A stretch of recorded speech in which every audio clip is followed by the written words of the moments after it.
Meus queridos irmãos e irmãs, nesse domingo, a igreja nos fala, através desse evangelho, das dificuldades que nós católicos vivemos dentro da própria igreja.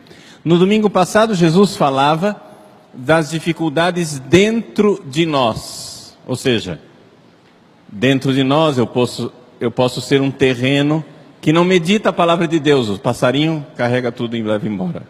Ou eu posso ser alguém que não vive o sofrimento por amor a Cristo, é a semente que seca com o sol. Ou então eu sou alguém preocupado com preocupações mundanas, é a sufocada pelo espinho. Muito bem. Essas são as dificuldades dentro de nós. Hoje Jesus nos fala das dificuldades dentro da igreja, ou seja, existe um campo que é a igreja de Cristo. Neste campo, Jesus semeou o bom trigo. Quem é o trigo? O trigo são os membros verdadeiros da igreja de Cristo.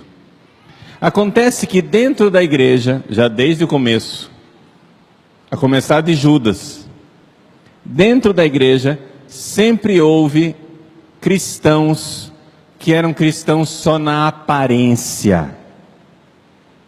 Sempre houve católicos que não eram verdadeiros católicos, eram católicos somente na aparência. Ou seja, a característica do joio é que ele é igualzinho ao trigo no início. Ninguém consegue distinguir, parece a mesma coisa. Então, para ser bem claro, vamos entender do que é que eu estou falando. Eu estou dizendo que aqui, nos bancos desta igreja, não estou falando lá de fora, não estou falando do mundo, eu estou dizendo que aqui, agora, existe trigo e existe joio. Tem gente que parece ser católico, mas não é. E como que a gente vai saber isso, Padre Paulo? Bom, São Roberto Bellarmino, um grande santo da igreja, cardeal, jesuíta, nos ensinou que existem 3 características que mostram que uma pessoa aqui nesse mundo faz parte da igreja católica, da igreja verdadeira, da igreja de Cristo. Vejam só, ele está falando aqui nesse mundo. Por quê?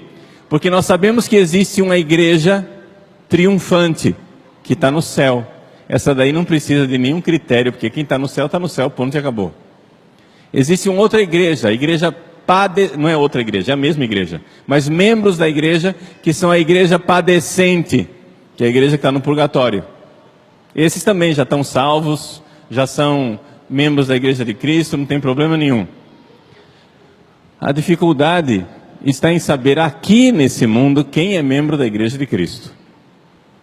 São 3 características, 2 são bastante óbvias, e uma é aquela que disfarçadamente faz a pessoa ser joio.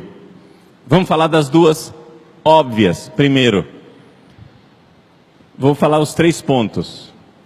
Os 3 pontos de São Roberto Bellarmino são: faz parte da igreja de Cristo, fazem parte os seres humanos que, aqui nessa terra, têm a mesma fé, recebem os mesmos sacramentos e obedecem aos mesmos legítimos pastores. Esses são os 3 elementos: fé, sacramento e hierarquia, pastores. Existem 2 que são óbvios: os sacramentos e os pastores legítimos. É óbvio. Por exemplo, é óbvio que os membros da Igreja Batista, da Assembleia de Deus, Adventista do Sétimo Dia, Universal do Reino de Deus, Evangelho Quadrangular, é óbvio que essas pessoas não pertencem à Igreja de Cristo. Por quê? Porque não recebem os mesmos sacramentos. Eles têm o batismo, mas não tem crisma, não tem Eucaristia. Eles têm a ceia, sim, mas nem eles acreditam na ceia deles. Porque primeiro, distribui suco de uva num copinho que depois vai para o lixo. Se eles acreditassem que aquilo era realmente o sangue de Cristo, eles não iam jogar no lixo. Eles iam tratar com todo o zelo que nós tratamos o preciosíssimo sangue de nosso Senhor Jesus Cristo. Quando sobra bastante pãozinho da ceia, o pãozinho que sobrou vai para o lixo. Portanto, nem eles acreditam naquilo. Vamos ser bem objetivos. Então, se nem eles acreditam, por que é que eu hei de acreditar? Fecha parênteses. Eles não têm a Eucaristia. Eles não têm o sacerdócio. Eles não têm a confissão. Eles não têm a unção dos enfermos. Então, eles não celebram os mesmos sacramentos. Portanto, não fazem parte. Uma característica já caiu. E isso é evidente. Eu estou dizendo que os evangélicos são joio? Não, só estou dizendo que eles não participam da igreja de Cristo. Só isso. Tudo isso. Por quê? Porque o que me interessa aqui é falar de vocês, não é falar dos evangélicos. Eu só estou falando dos evangélicos para falar do óbvio. Prepara a cabeça, porque a paulada vem na nossa cabeça, não estou aqui falando mal dos evangélicos. Segundo ponto, eles não seguem os mesmos legítimos pastores. Vejam que São Roberto fala de legítimos pastores. Ele não fala de santos pastores. Ele não fala de pastores imaculados e sem defeitos. Ele não fala de gente maravilhosa, hiper, power, mega. Não, ele fala de legítimo. Basta que seja legítimo. Então, eu posso ter um papa, um bispo, que seja legítimo. Embora talvez ele não seja uma pessoa virtuosa, talvez tenha grandes pecados pessoais e dificuldades, mas nós fazemos parte desse corpo de Cristo com os mesmos legítimos pastores. Até aí nós estamos no óbvio.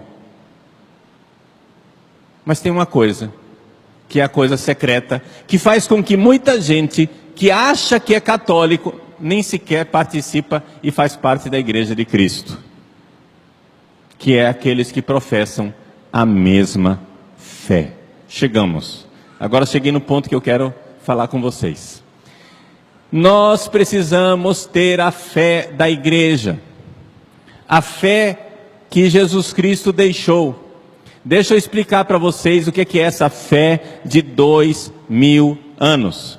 Nosso Senhor Jesus Cristo disse assim: eis que eu estarei convosco todos os dias, até o fim dos tempos. Pergunto, todos os dias, quer dizer, metade dos dias? Não. Quer dizer 99% dos dias? Não. Quer dizer 99,99999% dos dias? Não. Todos os dias quer dizer? Todos os dias. Então não tem cabimento a pretensão dos protestantes de dizerem que eles são a igreja de Cristo. Porque se Jesus prometeu que estaria conosco todos os dias, como é que Jesus foi dar uma passeada, só apareceu 16 séculos depois, e lembrou, eu prometi que eu ia estar com eles todos os dias, olha só, aí chegou no dia 31 de outubro de 1517, há 500 anos atrás, Lutero prega um protesto contra a igreja, na porta de um castelo em Wittenberg. Pronto, surgiu o primeiro protestante no século XVI. Meus irmãos, nós não temos, me desculpe se eu estou sendo aqui muito cruel, mas não sou eu que sou cruel, é a verdade que é cruel. Jesus disse que a verdade liberta, mas ele não disse que a verdade ia ser agradável de ouvir, mas vamos ouvi-la. Jesus prometeu que estaria conosco todos os dias, que ele não deixaria a sua igreja. Eu olho para a igreja na Idade Média, olho para Santo Tomás de Aquino, que compôs o tão sublime sacramento. Eu vejo as adorações que a igreja fez durante séculos, como a igreja fez a liturgia da missa durante séculos, a mesma missa, a mesma fé, os mesmos pastores, os mesmos sacramentos, durante séculos e séculos a fio. De repente, chega Lutero e diz assim: não, eu vou jogar no lixo 90% dos sacramentos, vou ficar só com o batismo, não quero saber de papa, e agora eu vou inventar um jeito de interpretar a Bíblia, porque ninguém soube interpretar a Bíblia até agora, só eu que sei. Gente, Jesus prometeu que estaria conosco todos os dias, que Ele não abandonaria a sua igreja. Não tem como escapar da seguinte conclusão: ou Jesus é um mentiroso safado, que disse que estaria conosco todos os dias, e foi passear e se lembrou da promessa 16 séculos depois, e disse: eu abandonei os caras, pera lá, estou aqui de novo, voltei. Ou então, a igreja de Cristo não são essas igrejas protestantes. Ponto e acabou, não tem outra solução.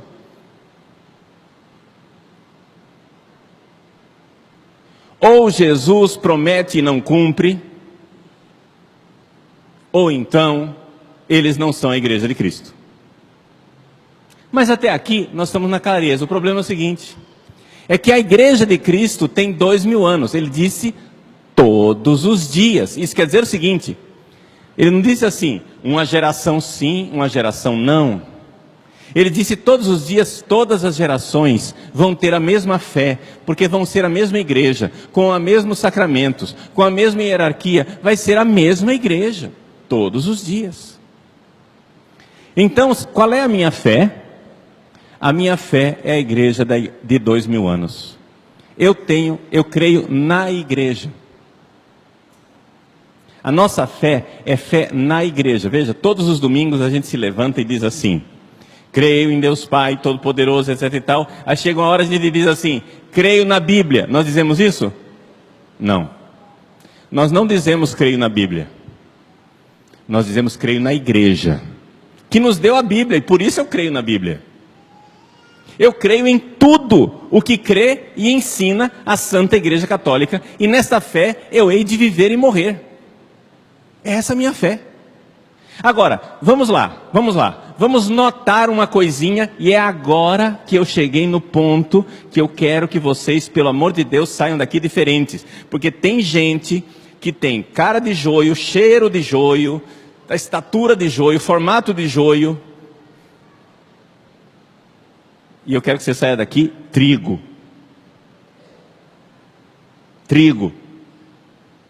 Como que nós vamos sair daqui? Trigo. Vamos lá. Qual é a maior tragédia que existe dentro da Igreja Católica atualmente? É as pessoas chegarem a dizer: o importante é acreditar em alguma coisa. Os evangélicos não têm problema, eles também amam Jesus. Eles acreditam em alguma coisa. Não, pera lá. Pelo que me consta, a igreja de 2000 anos, não 2000 dias, 2000 anos, ela sempre teve mártires, que morreram, que preferiram derramar o sangue do que mudar de fé. Que história é essa de dizer que o importante é crer em alguma coisa? Você está rindo dos mártires. Pega, por exemplo, o bem-aventurado Inácio de Azevedo e os seus 39 companheiros que nós celebramos na segunda-feira passada, os 40 mártires brasileiros. Eles estavam vindo para o Brasil evangelizar. No meio do caminho, piratas calvinistas, ou seja, protestantes, chegaram e mataram eles porque eles eram católicos. Você que é inteligente, pelo jeito mais esperto do que Inácio de Azevedo e os mártires, você ia dizer assim: Inácio, cara, fica frio, cara, preocupa não, o importante é acreditar em alguma coisa. Os calvinistas também amam Jesus. Qual o problema de você ser calvinistazinho? Só um pouquinho. Você cruza os dedos assim e diz: faz de conta que eu sou calvino. Aceita a fé deles, só um pouquinho. Você não morre, entendeu? Não precisa derramar seu sangue. Então, em paz. Para que esse radicalismo todo? Não precisa ser radical desse jeito. Você é muito radical. Pelo que me consta, os mártires nunca fizeram isso, e faz 2000 anos que a igreja tem mártires. Alguém duvida disso? Vamos pegar os mártires de Cunhaú e Uruaçu, no Rio Grande do Norte.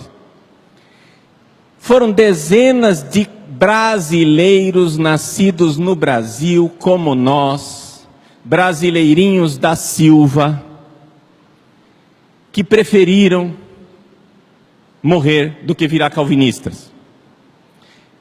Arrancaram o coração de um pelas costas e ele bradou dizendo: viva o Santíssimo Sacramento. Ele morreu para ser católico, porque ele não queria ser calvinista. Uns foram mortos por machadada, outros foram mortos por espadas, outros foram mortos queimados. Uma confusão. Dezenas de brasileiros católicos morreram para não serem protestantes. Mas eles são tolos, porque esperto é você. Você que é católico de verdade. Eles não, eles são uns bobocas. Por quê? Porque eles, bobinhos, podiam ter dito assim: que é que tem ser evangélico? Todo mundo ama Jesus. O importante é acreditar em alguma coisa. Me desculpe, meu irmão, você é joio. Você não é católico, você não faz parte da igreja católica, porque você, embora pareça católico, porque tem os mesmos sacramentos e obedece à mesma hierarquia, você não tem a mesma fé. Você não tem a fé dos mártires, a fé de 2000 anos, a fé da igreja. Portanto, mude de pensamento. Mude de pensamento, porque na hora do juízo, o que interessa é se você vai estar na igreja dos mártires ou na igreja dos espertinhos. Sinceramente, eu não quero estar no seu lugar. Eu fico com os mártires. Gente, não tem cabimento. Vocês podem dizer que o Padre Paulo Ricardo é radical, que o Padre Paulo Ricardo é maluco, que o Padre Paulo Ricardo prega um negócio que você nunca ouviu falar. Mas paciência se você nunca ouviu falar da Igreja Católica. Faz 2000 anos que nós morremos pela nossa fé. Padre, o senhor então é a favor da Inquisição que mata? Não, eu sou a favor de morrer pela fé, não de matar pela fé. O católico verdadeiro é aquele que morre pela fé. E eu morro pela minha. E nós precisamos morrer. Porque é isto ser igreja. Nós cremos em tudo o que crê e ensina a Santa Igreja Católica, embora você possa dizer assim: eu não entendo tudo. Eu já contei para vocês aqui, conto novamente. Com 11 anos de idade, eu era católico, tinha fé católica, mas eu era ignorante. Eu não sabia que Jesus era Deus. Um colega na sala de aula chegou e disse: Jesus é Deus. Eu disse: não, Jesus não é Deus, Jesus é Filho de Deus. Por quê? Sei lá, eu acho que eu dormi na aula de catequese, alguma coisa que eu valha. Eu não prestei atenção. Sei lá o que é que eu fiz. O fato é o seguinte: eu não sabia que Jesus era Deus, que se fez homem. Eu achava que Jesus era só Filho de Deus. Quando eu cheguei em casa, que eu abri o catecismo e vi que a igreja sempre ensinou que Jesus é Deus, eu mudei de opinião na hora. Porque é isso que deve fazer um católico. Quando você descobre que uma coisa que você achava que era a fé da igreja não é a fé da igreja, você crê em tudo o que crê e ensina a Santa Igreja Católica. E nessa fé nós queremos viver e morrer, porque essa é a igreja de 2000 anos, essa é a igreja que Jesus Cristo disse: eu estarei convosco todos os dias até o fim dos tempos. Não tem esse negócio de igreja católica e igreja católica do B. Não tem a igreja católica alternativa. Só tem uma. A Una Sancta. Meus irmãos, Santo Tomás de Aquino, explicando o Evangelho de hoje, nos diz que a dificuldade do joio é a dificuldade das pessoas que parecem católicos, estão nos bancos da igreja, mas eles não são verdadeiramente católicos. Porque alguém semeou o joio dentro da igreja.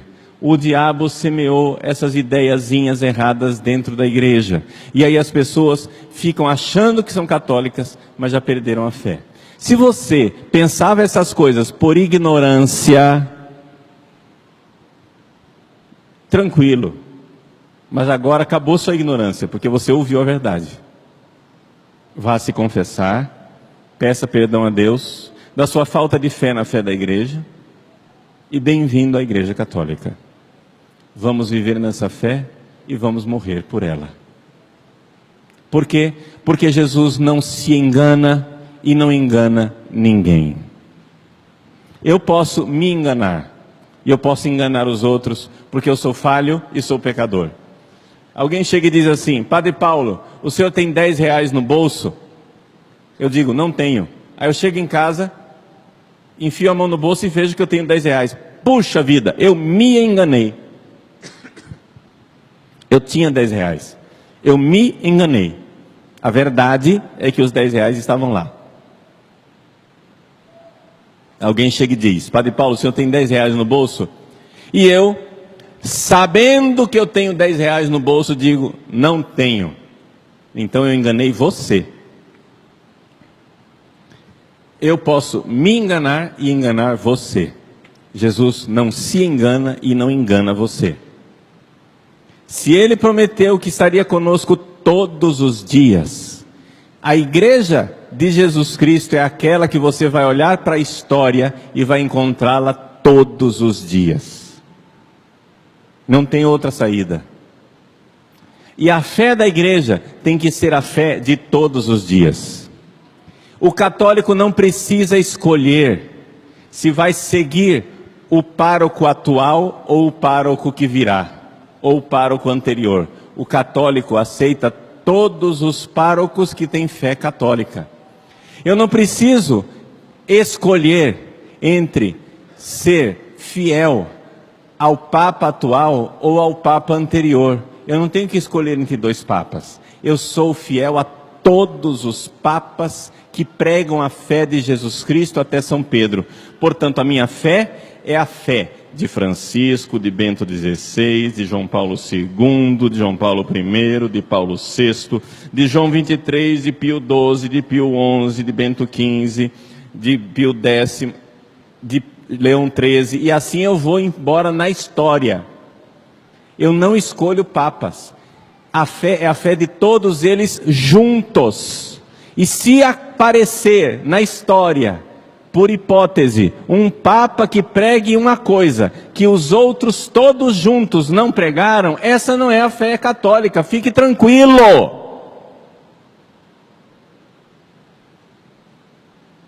Nós temos a fé de 2000 anos. Creio em tudo o que crê e ensina a Santa Igreja Católica, e nessa fé eu quero viver e morrer.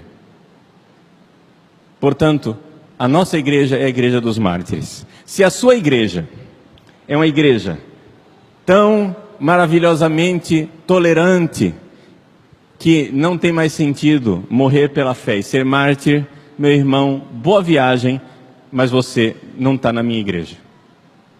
Nós não temos a mesma fé. A minha fé é aquela dos mártires. A minha fé é daqueles que morreram para não mudar de fé. Por isso, pergunto, eu sou contra o ecumenismo? Não. Mas eu sou a favor do verdadeiro ecumenismo. Ou seja, o verdadeiro ecumenismo é aquele que continua numa igreja que tem mártires. Se a sua ideia ecumênica é uma ideia que não entende mais como é que alguém é mártir, então o seu ecumenismo não é um verdadeiro ecumenismo, é falso. O ecumenismo verdadeiro é o ecumenismo em que nós, cheios do amor e da misericórdia de Jesus Cristo, nos voltamos para esses irmãos e então dialogamos a respeito da verdade de Cristo, para que então sejamos um só rebanho e um só pastor.